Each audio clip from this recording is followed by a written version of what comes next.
একটি সুখবর, পেনশন ফান্ডে নিয়োগের জন্য বিজ্ঞপ্তি জারি হয়েছে। যেসব বিভিন্ন পেনশন ফান্ড অফিস আছে সেখানেই তোমাদের নিয়োগ করা হচ্ছে। সম্পূর্ণ সরকারিভাবে নিয়োগটি করা হচ্ছে এবং একাধিক পোস্টে নিয়োগ করা হচ্ছে। তোমরা জানো গভর্নমেন্ট অফ ইন্ডিয়ার একটা এনপিএস চালু হয়েছে, অর্থাৎ নিউ পেনশন স্কিম চালু হয়েছে। এই নিউ পেনশন স্কিমের আন্ডারেই তোমাদের pension fund regulatory and development অথরিটির তরফ থেকে একটি বিজ্ঞপ্তি জারি হয়েছে, যেখানে একাধিক পোস্টে তোমাদের নিয়োগ করা হচ্ছে। এবং সব থেকে গুরুত্বপূর্ণ বিষয়, তুমি যে রাজ্য থেকে আবেদন করবে সেই রাজ্যের মধ্যেই তোমাদের পোস্টিং হয়ে যাবে। সম্পূর্ণ গুরুত্বপূর্ণ তথ্য এই ভিডিওর মাধ্যমে তোমাদের কাছে তুলে ধরবো। খুবই গুরুত্বপূর্ণ একটি আপডেট, একদম নতুন চাকরি বিজ্ঞপ্তি শুধুমাত্র তোমাদের জন্য। তো চলো মূল পিডিএফ এ চলে যাচ্ছি, কিন্তু তার আগে যেহেতু আমি একটা জিকে প্রোগ্রাম শুরু করেছি, প্রত্যেক ভিডিওতে একটি করে জিকে প্রশ্ন থাকবে। আজকের জিকে প্রশ্ন, তো দেখো আজকের জিকে প্রশ্ন হচ্ছে, ভারতের মিসাইল ম্যান নামে কে পরিচিত? Who is known as the missile man of India? Option A APJ Abdul Kalam, option B BR. Singh Raja, option C K Sivan, option D Rakesh Roshan. আশা করছি তোমরা এর সঠিক উত্তর জানো। যারা যারা জানো অবশ্যই কমেন্টে এর সঠিক উত্তর টাইপ করে বলে দাও। তো চলো মূল পিডিএফ এ চলে যাচ্ছি। তো দেখতে পাচ্ছ আমি পিডিএফটা ওপেন করে নিয়েছি। প্রথমে তোমাদের বলে দিই, এখানে সম্পূর্ণ জোন ওয়াইজ তোমাদের ভ্যাকেন্সি ভাগ করা আছে, অর্থাৎ তুমি যে জোন থেকে আবেদন করবে সেই জোনের মধ্যেই তোমাদের পোস্টিং হয়ে যাবে। একদম দারুণ একটা সুযোগ, লেটেস্ট আপডেট। দেখো তোমরা ইস্ট জোন, মানে তুমি যদি ওয়েস্ট বেঙ্গল থেকে বিলং করো তোমাদের কলকাতা অফিসেই পোস্টিং হয়ে যাবে। যারা আসাম থেকে তাদের গুয়াহাটিতে পোস্টিং হয়ে যাবে। যারা ত্রিপুরা থেকে দেখছো তাদের আগরতলাতে পোস্টিং হয়ে যাবে। এছাড়া তোমাদের রাঁচি, ইম্ফল, শিলিগুড়ি এইসব জায়গা তো আছেই। অবশ্যই বলবো প্রত্যেকে আবেদন করো, সম্পূর্ণ স্টেট ওয়াইজ ভ্যাকেন্সি দেওয়া হয়েছে। এবং দেখো তোমাদের বলে রাখি, এখানে এক্সাম সেন্টার, সেটা কিন্তু ফেজ 1 এর এক্সাম সেন্টারও এইসব জায়গায় পড়বে এবং ফেজ 2 এর এক্সাম সেন্টারও তোমাদের এইসব জায়গায় পড়বে। একদম সম্পূর্ণ সেন্টারও তোমাদের স্টেট ওয়াইজ থাকছে। তুমি যে লোকেশন তুমি সিলেক্ট করবে, যে জোন তুমি সিলেক্ট করবে, সেই জোনের মধ্যেই তুমি পেয়ে যাবে। অনেক বড় একটা সুযোগ কিন্তু তোমাদের দেয়া হয়েছে। এবং এখানে কিভাবে তোমাদের সিলেকশন হবে সবকিছু ডিটেলসে তোমাদের কাছে তুলে ধরবো। এবং এখানে দেখো তোমার বয়স কত হতে হবে। এখানে এজ লিমিট 31/7/2025 হিসাবে তোমার বয়স 18 থেকে 30 বছরের মধ্যে তোমার বয়স হতে হবে। যদি তোমার এই বয়স থাকে তাহলে অবশ্যই তোমরা আবেদন করতে পারবে। এবার তোমাদের প্রশ্ন জাগবে যে স্যার আমি তো SC/ST ক্যান্ডিডেট, আমি কি কোনো রিল্যাক্সেশন পাবো? নিশ্চয়ই পাবে। তো এখানে তুমি যদি একজন SC/ST ক্যান্ডিডেট হয়ে থাকো তোমার বয়সের ওপর 5 বছর রিল্যাক্সেশন পেয়ে যাবে। যারা ওবিসি ক্যান্ডিডেট তারা বয়সে 3 বছর রিল্যাক্সেশন পেয়ে যাবে। সব এখানে ডিটেলসটা কিন্তু এখানে দেওয়া আছে।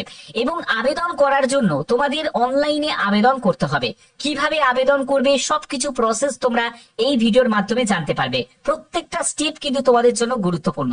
ওকে, ভালো করে আমি সবকিছু তোমাদের এখানে বুঝিয়ে দিচ্ছি, দেখে নাও।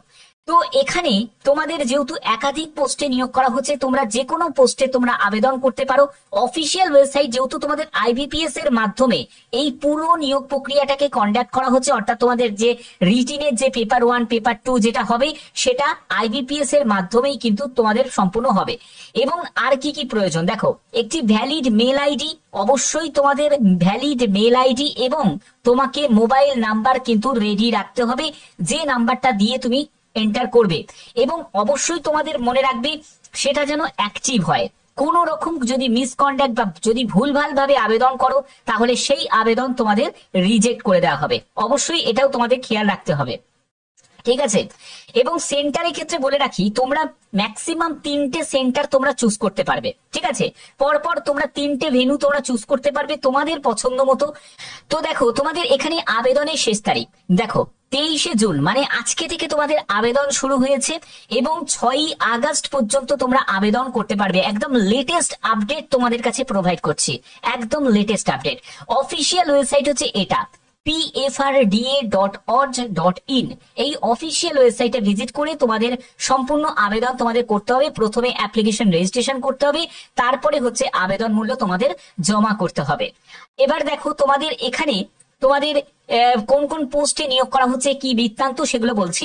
তো দেখো, তোমাদের এই যে নিয়োগটি করা হচ্ছে সেটা হলো pension fund regulatory and development অথরিটির তরফ থেকে সম্পূর্ণ সরকারিভাবে এই নিয়োগটি করা হচ্ছে এবং বিভিন্ন পোস্টে নিয়োগ করা হচ্ছে। কোন ডেটে কোন মানে তোমাদের পরীক্ষা হবে সেটাও কিন্তু এখানে বলে দেওয়া হয়েছে। তো এখানে তোমাদের 23শে জুন থেকে মানে আজকে থেকে 6ই আগস্ট পর্যন্ত তোমরা আবেদন করতে পারবে। এখানে বলছে যে ফেজ 1 এন্ড ফেজ 2, ঠিক আছে, দুটো ফেজ থাকবে। সেটার ইনফরমেশন তোমরা কিভাবে পাবে? তোমরা ভ্যালিড মেল আইডি এবং SMS এর মাধ্যমে তোমাদের জানিয়ে দেওয়া হবে। এখানে ফেজ 1 এর যে এক্সামিনেশন সেটা 6ই সেপ্টেম্বর হচ্ছে এবং ফেজ 2 এর এক্সামিনেশন হচ্ছে 6ই অক্টোবর 2025 এবং তোমাদের ইন্টারভিউ সেটার ডেটও কিন্তু তোমাদের মেল এবং SMS এর মাধ্যমে তোমরা জানতে পেরে যাবে। অর্থাৎ বুঝতে পারছো, খুব তাড়াতাড়ি কিন্তু এর নিয়োগ প্রক্রিয়া কমপ্লিট হয়ে যাবে, কারণ যেহেতু সম্পূর্ণ নিয়োগ প্রক্রিয়ার দায়িত্বে আছে IBPS কে দেওয়া হয়েছে এর নিয়োগ প্রক্রিয়াকে গুলোকে কমপ্লিট করার জন্য। ওকে, এবং এখানে ভারতীয় নাগরিক প্রত্যেকে আবেদন করতে পারবে, যে কোনো জেলা যে কোনো রাজ্য থেকে। তোমাদের অবভিয়াসলি আমি দেখিয়েও দিয়েছি, সেই সব জায়গায় তোমাদের পোস্টিং হয়ে যাবে। কোন কোন পোস্টে নিয়োগ করা হচ্ছে দেখে নাও।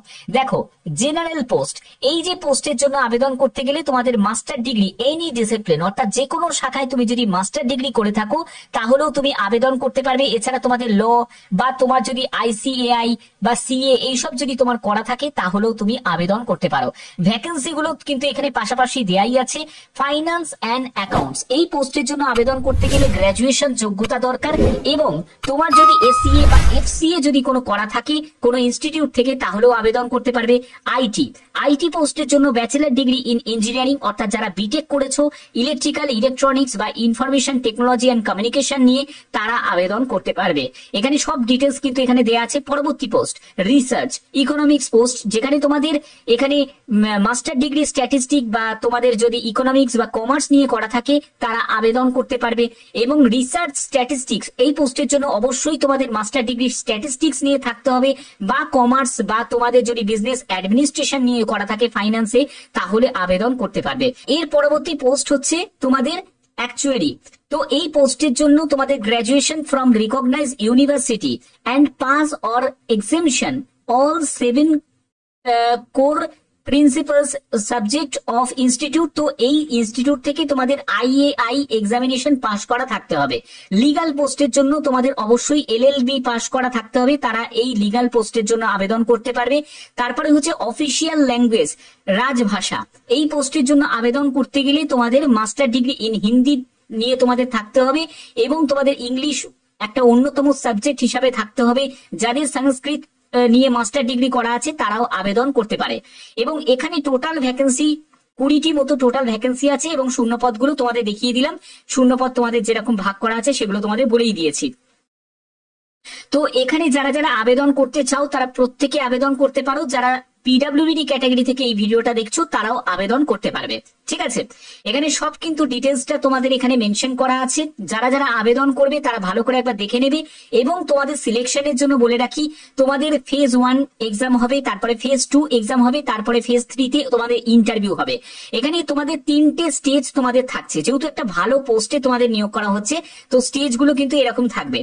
এবার তোমরা যারা যারা ফেজ 1, তোমরা ফেজ 1 এর এক্সামের ক্ষেত্রে দেখো তোমাদের 100 মার্কসের পরীক্ষা হচ্ছে, তোমাদের 2টো করে পেপার থাকছে, MCQ টাইপের প্রশ্ন হবে। এবং এখানে কি কি বলা হচ্ছে সেটা হলো তোমাদের English language 25 questions, 20 question 25 marks, তারপরে quantitative aptitude 20 question 25 marks, reasoning এর উপর 20 কোশ্চেন্স 25 মার্কস, তারপরে জেনারেল অ্যাওয়ারনেস এর উপর 20 কোশ্চেন্স 25 মার্কস। এখানে তোমরা 60 মিনিটস তোমরা সময় পাচ্ছ, 100 মার্কস এবং 80 কোশ্চেন তোমাদের থাকছে। তারপরে হচ্ছে পেপার 2, যেখানে জেনারেল স্ট্রিমের উপর তোমাদের প্রশ্ন থাকবে। দেখো সম্পূর্ণ সাবজেক্ট ওয়াইজ ব্যাপারটা ভাগ করা আছে, যেখানে তোমাদের 100 মার্কস 50 কোশ্চেন তোমাদের থাকবে, 40 মিনিটস তোমাদের সময় থাকবে।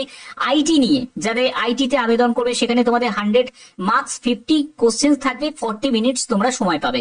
সম্পূর্ণ দেখো পেপারগুলোকে ভাগ করা আছে। এবং নেগেটিভ মার্কিং 1/4 নেগেটিভ মার্কিং তোমাদের থাকছে এখানে পেপার 1 এবং পেপার 2, ঠিক আছে। এখানে দেখো তারপরে তোমাদের ফেজ 2 তে তোমরা চলে যাবে। ফেজ 2 তে হচ্ছে তোমাদের 100 মার্কসের তোমাদের পরীক্ষা হচ্ছে, যেখানে দেখো অল স্ট্রিম পেপার 1 এ অল স্ট্রিম থাকছে, যেখানে ইংলিশের উপর তোমাদের ডেসক্রিপটিভ টেস্ট থাকবে এবং 3টে কোশ্চেন থাকবে যেখানে তোমাদের 100 মার্কস। তারপরে জেনারেল স্ট্রিমের উপর দেখো 50 কোশ্চেন থাকবে 100 মার্কস, এবং তোমাদের IT, finance and accounts, research এগুলোর উপর তোমাদের যেগুলো আছে সেখানে তোমাদের 50 কোশ্চেন থাকবে 100 মার্কস। এখানে সময়গুলো কিন্তু আলাদা করে দেখো ভাগ করা আছে, যেরকম তোমাদের আগে দেখালাম। ওকে, তো যারা যারা আবেদন করতে ইচ্ছুক তারা আবেদন করতে পারো, যেহেতু একটা ভালো পোস্টে, একটা মানে হায়ার লেভেলের পোস্টে যেহেতু নিয়োগ করা হচ্ছে, তো সেক্ষেত্রে তোমাদের একটু তো কড়াকড়ি থাকবে। এবং এখানে তোমাদের বেতন কত টাকা পাবে দেখো, 44,500 টাকা থেকে শুরু করে তোমাদের এখানে ইনক্রিমেন্ট হতে হতে সেটা 89,150 টাকার মধ্যে তোমাদের বেতন থাকবে। এখানে অফিসার গ্রেড এ পোস্টগুলোতে তোমাদের নিয়োগ করা হচ্ছে, অর্থাৎ বুঝতে পারছো বেতন লেভেল যথেষ্ট পরিমাণে ভালো। এছাড়া তোমাদের এনপিএস বা তোমাদের যেসব তোমাদের স্পেশাল গ্রেড অ্যালায়েন্স, তারপর ডিআরএস অ্যালায়েন্স, তারপর লোকাল অ্যালায়েন্স, ফ্যামিলি অ্যালায়েন্স, তো এইসব বিভিন্ন সুযোগ সুবিধাগুলো তোমরা গভর্নমেন্ট যেরকম তোমাদের প্রোভাইড করে থাকে সেরকম তোমরা পেয়ে যাবে। এবং তোমরা পোস্টিং এর ব্যাপারটাও তোমাদের কাছে ক্লিয়ার করে দিই যে কোথায় তোমাদের পোস্টিং হবে। পোস্টিং এনিওয়্যার ইন ইন্ডিয়া, অর্থাৎ ভারতের বিভিন্ন জায়গায় তোমাদের পোস্টিং হবে। তুমি যেখানে তুমি আবেদন করবে সেই জায়গায় তোমাদের কিন্তু পোস্টিং হবে। এবং এখানে অ্যাপ্লিকেশন ফিজ হচ্ছে যারা আনরিজার্ভ ক্যাটাগরি থেকে, যারা জেনারেল প্রার্থী, ইডব্লিউএস, ওবিসি দের 1000 টাকা দিতে হবে। তুমি যদি একজন মহিলা প্রার্থী হয়ে থাকো তোমার কোনো আবেদন মূল্য লাগবে না, পিডব্লিউবিডি দের কোনো আবেদন মূল্য লাগবে না, এসসি দের লাগবে না, এসটি দের লাগবে না, এইসব কাস্ট থেকে যারা আছো তাদের কোনো আবেদন মূল্য লাগবে না। এটা কিন্তু মহিলা প্রার্থী যারা আছো তাদের জন্য কিন্তু একটা বড় সুযোগ। যদি আবেদন করতে চাও, যদি মনে করো একটা ভালো মানে অফিসার লেভেলে কাজ করবে, তারা কিন্তু আবেদন করতে পারো। পেনশন ফান্ডের তরফ থেকে এই বিজ্ঞপ্তি তোমাদের জারি হয়েছে। এর অফিসিয়াল ওয়েবসাইটের লিংক আমি ডেসক্রিপশনে দিয়ে দেবো, তোমরা সেখান থেকে ডাইরেক্ট ভিজিট করে কিন্তু আবেদন করতে পারবে যারা যারা আবেদন করতে ইচ্ছুক। তো দেখতে পাচ্ছ যে এটা হলো অফিসিয়াল ওয়েবসাইট। এখান থেকে তোমাদের কেরিয়ার সেকশনে গিয়ে ক্লিক করতে হবে, এখান থেকেই তোমরা নোটিফিকেশনটা পেয়ে যাবে এবং তোমাদের আবেদন করতে হবে, তার জন্য যে লিঙ্কটা তোমরা পেয়ে যাবে। এবার এই লিঙ্কটা এখনো অ্যাক্টিভ হয়েছে নাকি সেটা আমরা জানবো। নোটিফিকেশন তো জারি হয়ে গেছে, আজকে থেকে আবেদন, কখন থেকে তোমাদের আবেদন শুরু হবে সবকিছু জানতে পারবে। তার জন্য আমি একদম এই লিঙ্কে ক্লিক করলাম। ক্লিক করে তোমরা দেখো এখানে বলছে application is not yet started, অর্থাৎ এখনো আবেদন শুরু হয়নি, যার জন্য লিঙ্ক অ্যাক্টিভ এখনো হয়নি, অর্থাৎ একটু সময় লাগবে। এই যে পুরো যে প্রক্রিয়াটা সেটা যেহেতু আইবিপিএস করছে, তো এর প্রসেসটাকে কমপ্লিট হতে কিন্তু সময় লাগবে। অর্থাৎ তোমরা ধরে রাখতে পারো যে রাত 12টার পর থেকে ট্রাই করবে, না হলে কালকে সকালবেলা তোমরা ট্রাই করবে, দেখবে লিঙ্ক অ্যাক্টিভ হয়ে যাবে, প্রত্যেকে আবেদন করতে পারো। বাদ বাকি সব ডিটেলস আমি তোমাদের বলে দিয়েছি।